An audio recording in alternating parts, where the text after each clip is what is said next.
नमस्ते दोस्तों, कैसे हैं आप सभी। उम्मीद करती हूँ आप सभी भी बहुत अच्छे होंगे। दोस्तों 100 में से 90 ऐसी महिलाएं होती हैं जो जब प्रेग्नेंट होती हैं तो उस समय से ही ये बातें सोचती हैं कि मेरी नॉर्मल डिलीवरी ही होनी चाहिए। और नॉर्मल डिलीवरी काफ़ी ज़्यादा हद तक सिजेरियन से सेफ होता है। और दूसरी बात कि नॉर्मल डिलीवरी में रिकवर होने में महिला को काफ़ी ज़्यादा आसानी होती है, अपना ध्यान खुद रख पाती है, अपने बच्चे का भी ध्यान बहुत जल्दी रख पाने में सक्षम हो जाती है। इसलिए नॉर्मल डिलीवरी बहुत ज़्यादा अच्छी मानी जाती है।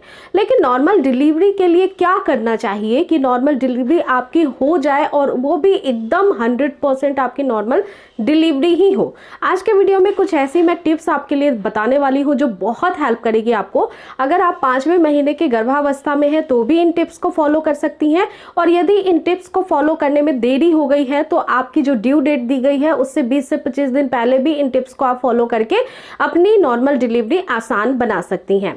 सबसे इंपॉर्टेंट चीज़ ये है फ्रेंड्स कि जब आप नॉर्मल डिलीवरी चाहती हैं तो इसमें कुछ चीज़ों का ध्यान आपको रखना चाहिए जो स्टार्टिंग में जब से प्रेगनेंसी आपकी कंफर्म हुई है तभी से रखना चाहिए।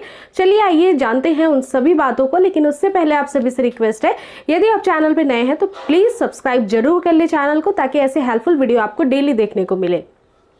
देखिए फ्रेंड्स, नॉर्मल डिलीवरी उन महिलाओं की सफलतापूर्वक हो जाती है जिन महिलाओं की प्रेगनेंसी में कोई कॉम्प्लिकेशन, कोई रिस्क नहीं होता है। जो आपकी सोनोग्राफी महीने दर महीने कराई जाती है उसमें बच्चे की विकास के ऊपर पूरा ध्यान दिया जाता है। अगर बच्चा स्वस्थ होता है, स्वस्थ रूप से उसकी वृद्धि हो रही है, विकास सही से हो रहा है, तो फिर नॉर्मल डिलीवरी आपकी बिल्कुल 100% हो जाती है।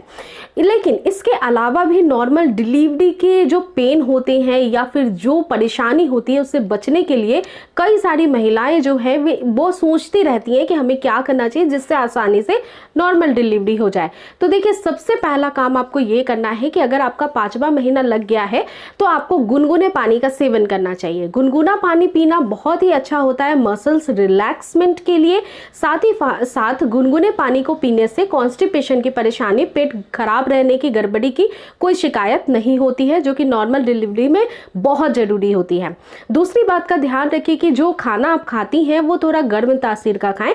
इवन जो खाना आप बना के खाती हैं वो भी कोशिश करिए कि बहुत ठंडा नहीं खाना है।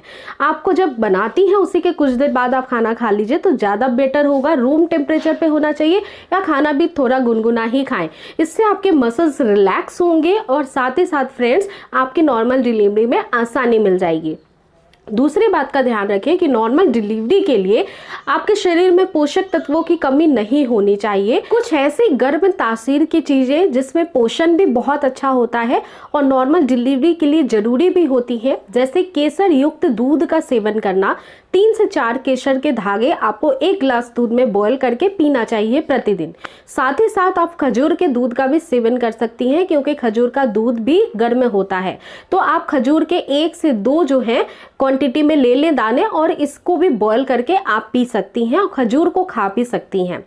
साथ ही साथ फ्रेंड्स, घी का सेवन करना भी बहुत ज़्यादा ज़रूरी होता है। 1 से 2 चम्मच घी आप दाल में डालकर, चावल में डालकर, रोटी में लगाकर या पराठे सेककर खा सकती हैं। ये बहुत इंपॉर्टेंट है क्योंकि इससे फ्लैक्सिबल होते हैं आपके मसल्स। साथ ही साथ पेल्विक मसल्स एरिया के जो बोन्स होते हैं, जो मसल्स होते हैं, वो मजबूत भी होते हैं।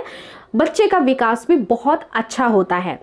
इसके अलावा तीसरा काम आपको ये करना है फ्रेंड्स कि फिजिकल एक्सरसाइज एक्टिविटी भी आपको करना जरूरी होता है। अगर आप नॉर्मल डिलीवरी चाहती हैं तो बच्चेदानी का मुंह आसानी से ओपन हो, इसके लिए आपको डक वॉक करना चाहिए।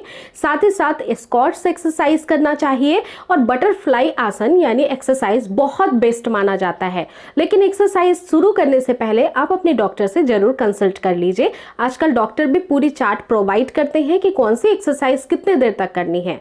वैसे मैं बात करूं डक वॉक की या स्क्वाट्स की तो 15 से 20 बार आपको करना चाहिए, और अगर मैं बात करूं बटरफ्लाई एक्सरसाइजेस की तो आपको 100 से 150 बार इसे दोहराना चाहिए। इसके बाद चौथा और सबसे ज़्यादा इंपॉर्टेंट काम है फ्रेंड्स कि आप जितना ज़्यादा मानसिक रूप से मजबूत रहेंगी उतनी ही नॉर्मल डिलीवरी आसानी से होगी। मेंटल स्ट्रेंथ बढ़ाने के लिए फ्रेंड्स ऑलवेज पॉजिटिविटी की तरफ जाइए। कभी भी कोई नेगेटिव बात सोचना, जैसे डिलीवरी में कितना पेन होता है, डिलीवरी कितनी ज़्यादा मुश्किल होती है, या फिर किसी की एक्सपीरियंस जो बहुत बैड एक्सपीरियंस है उसको सुनना समझना आपके लिए ज़रूरी नहीं है, क्योंकि हर प्रेगनेंसी अलग अलग होती है, हर डिलीवरी में कॉम्प्लिकेशंस अलग अलग होती है। किसी की डिलीवरी काफ़ी आसानी से हो जाती है, किसी की थोड़ी कॉम्प्लिकेटेड होती है, लेकिन आपके साथ क्या होने वाला है ये आपको भी नहीं पता है। तो भविष्य की चिंता ना करते हुए वर्तमान में आप जितना अपना ध्यान रख सकते हैं उतना रखिए। मेंटल स्ट्रेंथ बहुत ही ज़्यादा इंपॉर्टेंट है, तो ध्यान रखिएगा कि आप इसके लिए फ्रेंड्स अच्छी अच्छी चीज़ों के ऊपर, बच्चों के ऊपर बुक्स आती हैं, वीडियोस आती हैं पेरेंटिंग पे, वो सारी ही चीज़ें पढ़ना स्टार्ट कर दीजिए। और पॉजिटिव रहिए, खुश रहिए, ताकि आपकी बीपी कंट्रोल रहे, क्योंकि अगर हाई बीपी हो जाएगी तो भी फ्रेंड्स नॉर्मल डिलीवरी में बहुत मुश्किलें आने लगती हैं। इसके अलावा फ्रेंड्स नेक्स्ट जो सबसे इंपॉर्टेंट बात है उसका ध्यान आपको रखना है। आपको दोस्तों ब्रीदिंग एक्सरसाइज करना है। ब्रीदिंग एक्सरसाइज बहुत ज़्यादा मजबूती देती है उस समय जब आपको बेबी को पुश करना होता है। तो ब्रीदिंग एक्सरसाइज आप जब से प्रेगनेंसी कंफर्म हुई है तभी से करना शुरू कर दीजिए, बहुत ज़्यादा ज़रूरी है।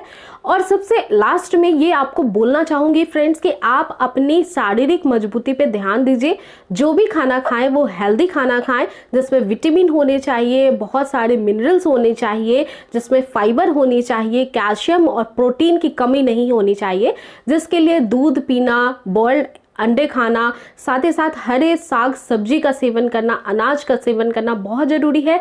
बाहर के खानों से दूर रहें, मैदे से दूर रहें, बहुत ज़्यादा ओवर ईटिंग ना करें और बहुत ज़्यादा मीठा खाने की कोशिश भी ना करें। फ्रेंड्स अपनी स्वीटनेस की क्रेविंग को कम करने के लिए नेचुरल सोर्सेस ऑफ स्वीटनेस जो होती हैं, जैसे हनी का सेवन करना, जाइगरी का सेवन करना, ये सारी चीज़ों का सेवन आप कर सकती हैं। तो अच्छी हैबिट्स पे डिपेंडेबल रहेंगी तो फ्रेंड्स आपकी डिलीवरी काफ़ी ज़्यादा हेल्पफुल होगी, बहुत ज़्यादा आराम से होगी फ्रेंड्स, और बहुत ज़्यादा कम कॉम्प्लिकेशंस के साथ होगी। तो उम्मीद करती हूँ फ्रेंड्स ये टिप्स आपके लिए काफ़ी मैजिकल साबित होंगे, आपकी डिलीवरी को आसान बनाएंगे। और अगर वीडियो पसंद आई है तो प्लीज़ एक लाइक करिएगा। इस वीडियो को ज़्यादा से ज़्यादा शेयर भी कर सकती हैं फ्रेंड्स। सब्सक्राइब करना बिल्कुल भी ना भूलें। मिलती हूँ फिर नेक्स्ट वीडियो में। अपना कीमती समय देने के लिए बहुत बहुत धन्यवाद। Thank you so much.